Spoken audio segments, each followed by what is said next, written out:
1-yanvar kuni nimalar bo'ladi? Hamma xohlagan joyida yotadi. Televizor bo'lsa bo'kirib yotibdi. Kecha ertalab tursam yeyman deb niyat qilgan narsalaring dasturxonda yo'q bo'lib qoladi.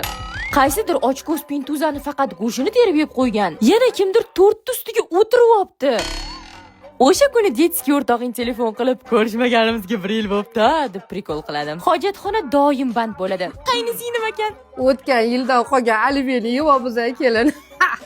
Qaynaninam yemagan hazil qiladilar. Oliviye bilan norin qish tugasa ham tugamasa kerak. Alqash eringni bo'lsa kuni bo'yi boshi og'rib yuradi. Qaynisining hali ham o'tiribdi. Shuncha muammo ustiga mehmonlar ham keladi-yu. Yo savolda nimaga hamma bizanikiga keladi? Biz boshqalarnikiga mehmonga bormaymiz-u. Mehmon kelsa mayli, ulardan keyin yig'ilib ketgan idishlarchi.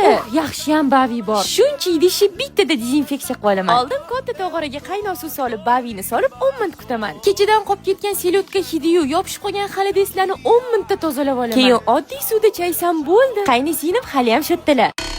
1-yanvar kuni oynan oldiga kelib, hammani motivatsiyasi paydo bo'lib qoladi-yu. 2026 mani yilim. O'zimga va'da beraman. Bu yildan zalga chiqaman, alt solaman. To'xta, o'tgan yil ham shularni bajaraman deb o'zimga va'da berib bajarmadim. Ha, mana bu yil yana va'da beraman deb, yana bajarmayman. Paq